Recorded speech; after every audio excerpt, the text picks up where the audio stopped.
is to learn some rude British slang words. Well, you're in the right place. You muppet, you mug, you pillock, you bellend. You're in the right place. So,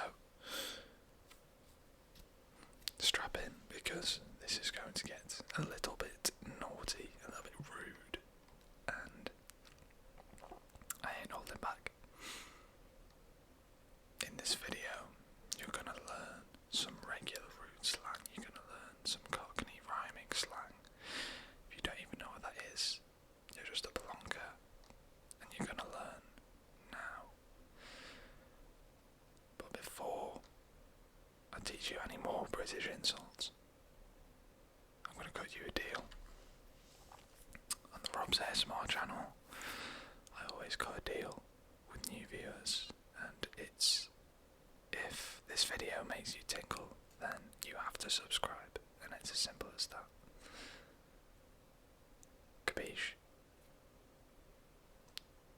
Stunning, right? Let's go.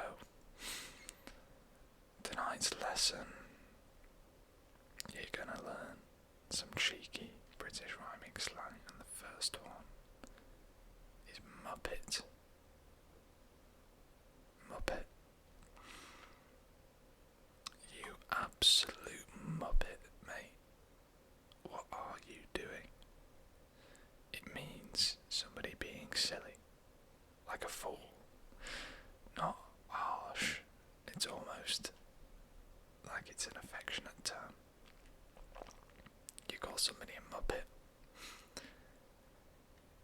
You don't hate them for what they've done, they've just been a little bit daft, a little bit silly, and you're calling them out for it. And it actually became popular in the 80s because of the Muppet Show. If you don't know about the Muppet Show, that is featuring Kermit the Frog and Miss Piggy. If you've not heard of that, then you're a numpty. A numpty. A numpty. And that is actually a Scottish word for somebody that is daft or clumsy.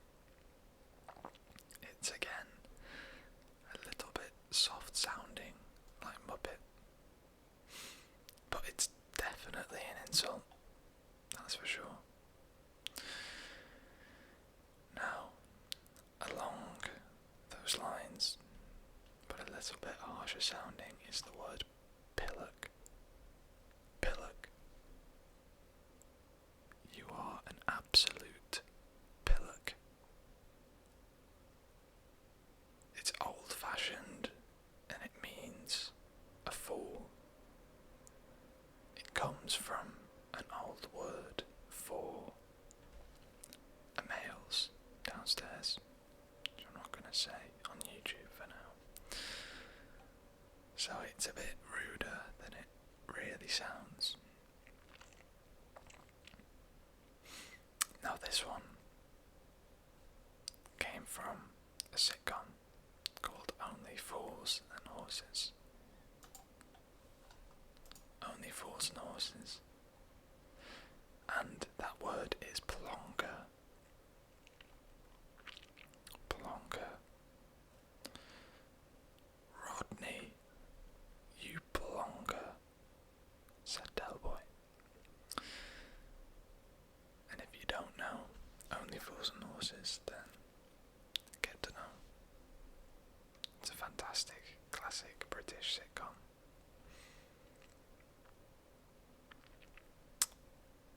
Here's another one for you. This is not very nice. Git. Git. Git. My friend Harry is a half-witted git. Like I say, this one is not particularly nice. It's not as soft as Numpty or Muppet, but it's still often said with a smile in typical British fashion.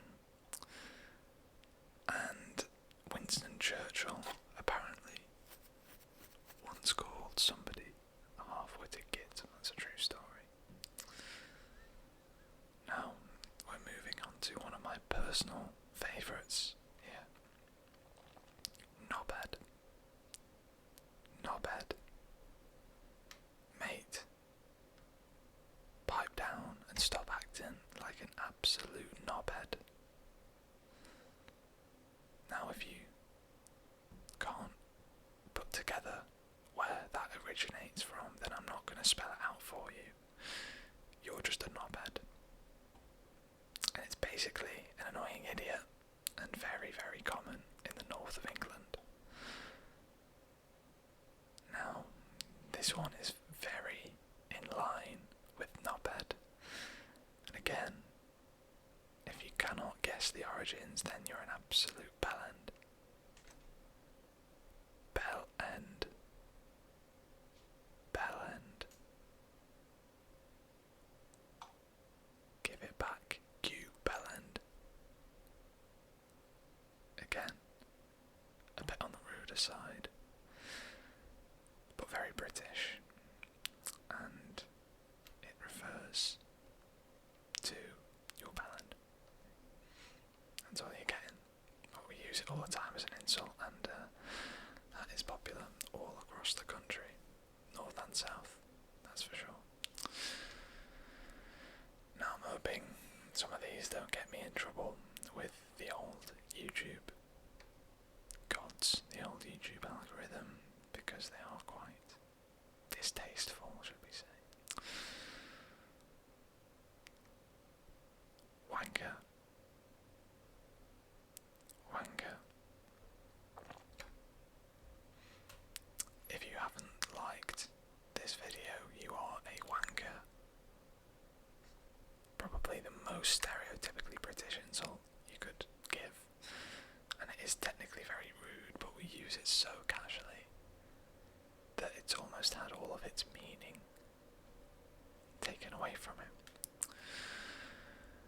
And here's a fun fact: Americans sometimes think it just means jerk, calling somebody a jerk, but it's a lot stronger than calling somebody a jerk here in the UK.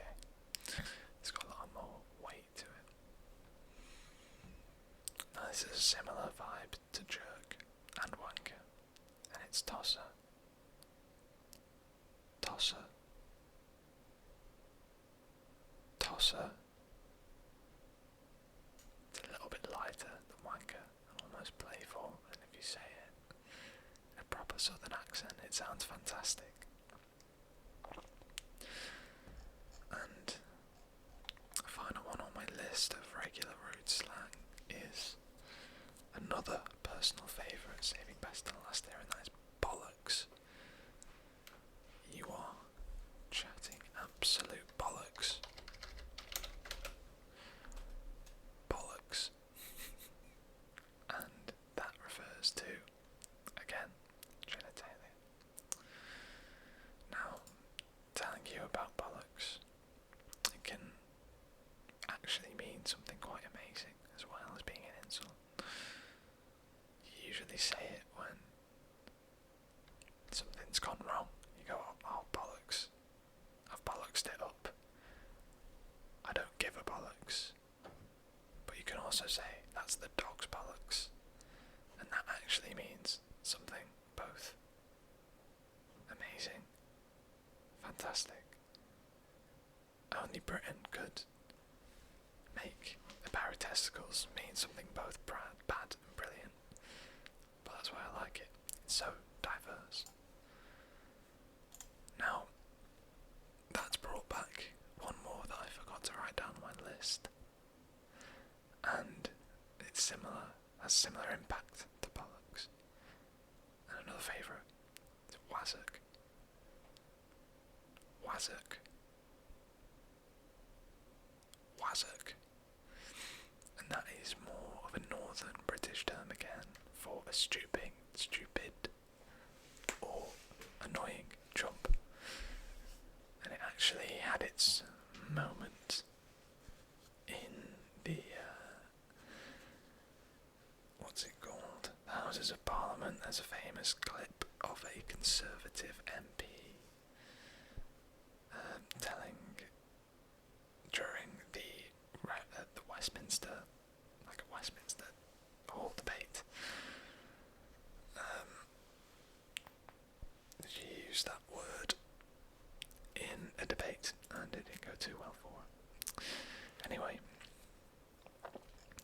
moving on, just for you, we've got some bonus bad words, and this is Cockney rhyming slang,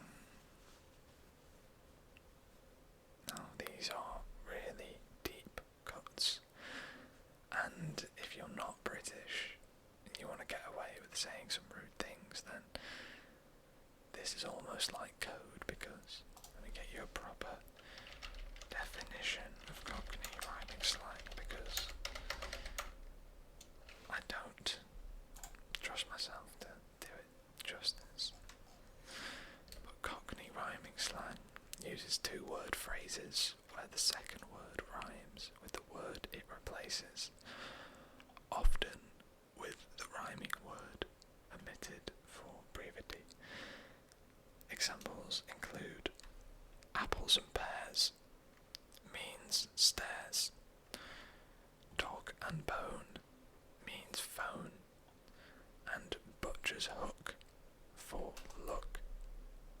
So you have the rhyming slang, and then what you have is, on top of that,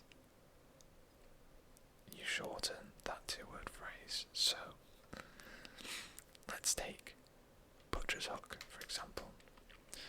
If you're having a butcher's, it means you're having a look. So you wouldn't say I'm having a butcher's hook, you would just say I'm having a butcher's. I'm having a look around. Let's say you're walking through the street and you see something you want to look at, and you say to your pal, I'm just going to have a butcher's over there, I'll be back in a minute. I hope that makes sense. One more example, using apples and pears for stairs. You just say I'm going up the apples, although that one sometimes isn't shortened. It's the thing in Britain. We don't like to play by our own silly rules that we make up. But anyway, if you're with me, let's do some rude ones, shall we? Now, the first one up is Berkshire Hunt, shortened to just Burke. And it seems harmless, it means an idiot. But as we know, the second word of the rhyming slang rhymes with the original word you want it to be. So when I say Berkshire Hunt, you're just going to have to assume what it rhymes with, because I can't tell you. It's very, very rude. But Burke nowadays is quite tame. Next up, bottle and glass means ass. We'd usually just say bottle, but if you're southern, it sounds a bit better, because you pronounce it differently to me. You'd say bottle and glass means arse. I think arse does sound better than ass. But moving on to the next one, that is Khyber Pass, and that means arse as well. You'd say shut your Khyber, stop talking out your Khyber, stop talking out your bottom, stop talking out your arse. Now, this is my personal favourite, Richard III, and that means turd. It's very direct and very silly. I'm just going to go for a Richard III. You know what that means. It means you go in for a number 2. No, this one, I didn't know. It's called Bristol Cities means titties. I don't think I'll get demonetised for telling you that one. It's a cheeky one. It's said with a grin, as I'm saying it with a grin right now. So, yeah. Might start using that, to be fair. I didn't know that one before this video. I've got a few more for you. You've got Hampton Wick, rhymes with events downstairs. Again, we like our genitalia based insults for some reason. Hampton Wick means you get it. Pork pies means lies. So if someone's telling porkies, it means they're fibbing. That one's not so much rude, but It's another good example. Stop telling porkies. Stop lying. And finally, for you, I have Jimmy Riddle. It means piddle. Piddle means wee. It's very cryptic. So if you go in for a wee, you're going for a Jimmy Riddle. I'm off for a Jimmy. Having a piddle. And there you are. There is a whole dictionary of British rude words from Muppet to wanker to Bristol Cities and Hampton Wick. Just remember that most of these are said in a cheeky fashion and not true anger, so be careful how you use them if you choose to use them. And if you're not from the UK, go to town and see who actually picks up on what you mean. So, now you can swear like a proper Brit, or you can just go to bed if you found this video relaxing. But remember the deal that we made at the start of the video. If you tingle, then you've got to subscribe. That's all I'll say. And I'll sign off. My name is Rob. You have been watching Rob's ASMR. Thank you very, very much for hanging out with me and learning some rude words today. I post every day, so it would be great to see you come around again, and I've got a lot of videos to do with Britain, British culture. You should check them out if this is your cup of tea. So, without further ado, good night, you absolute